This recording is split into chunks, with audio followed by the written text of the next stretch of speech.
I'm a big fan of just putting everything on the page and then just editing, not overthinking it too much, just trusting in the editing process. First, I don't really think that a self-edit is optional if you're an author. I think even before you send it off to an editor, you should definitely have looked at it. Hi, my name is Proofreader Sandy, and I am a proofreader and editor for self-published authors. I work in both fiction and nonfiction, and today I have a special tip for you as a self-published author pertaining to chapter order. So when you're writing a nonfiction book and it's, let's say, educational, you as the writer are looking at it from your own standpoint, your knowledge. You're kind of blinded by how much you know.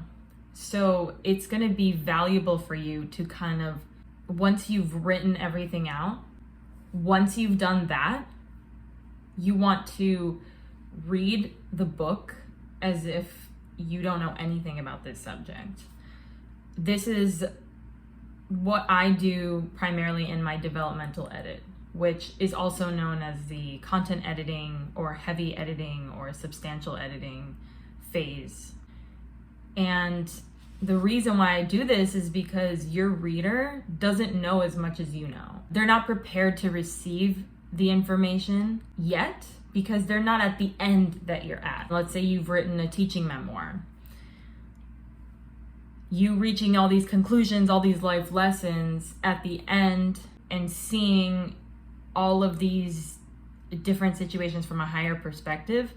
If you put any elements of the higher perspective right at the beginning and you're suggesting for the reader to participate in that because it's a teaching memoir, face your demons or whatever, maybe because in your own journey it took you a long time to face your demons, you need to prep the reader to face their own demons. Maybe another chapter about something that's a little bit easier, like more of a stepping stone, should be first. And there are just a million ways to do this, to order your chapters and all the sections and everything like that. But I just want you to start thinking like a reader and not so much like a writer. And that's something that I think that authors who are more experienced can more naturally do. Just like an actor or a singer, it's connecting with your audience. That is such a huge part of it because it's not all about you. I'm not accusing authors of being egotistical like guitarists, because I don't think that most people, especially people wanting to express something and get it out there like a memoir, I don't think that people intend to kind of talk over their audience or feed a bunch of stuff at them. It's that they just don't know. You know, self-published authors are just that. They're self-published. They're not people who have necessarily even gone to school or trained in English or anything like that. You're just a writer. You're a creative mind. You're someone who wants to teach. You're a healer. You're a helper. But the way that you write things is very important, which is why I exist.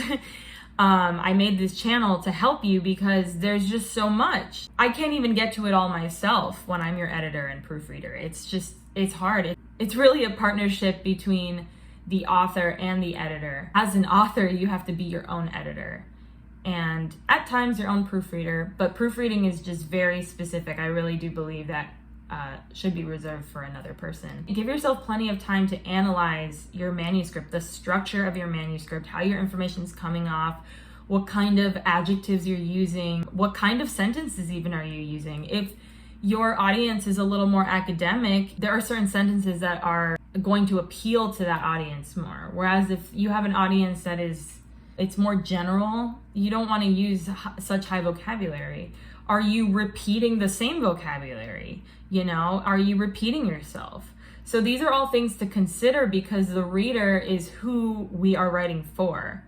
It's tough when you've, like, for example, written a memoir and you just want to get it all out there. There might be traumatic parts of the book. And as a memoir author, you're trying to make it connect with people. Or on the other side of the spectrum, it might just be so boring. Like, it might be a technical book and you're just wanting to make it more interesting. Well, I would say first, just consider the reason why your reader is even reading your book in the first place, and also respecting their time.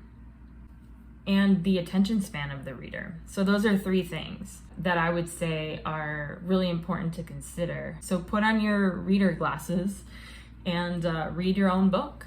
And I know it's kind of like how people say that they hate the sound of their own voice, you know, when you record yourself. It's because we hear ourselves a little more on the trebly side. And I think that that's the same thing when someone reads their own work. But just like an actor or singer, again, like you have to see your performance. You have to watch yourself, as uncomfortable as it is.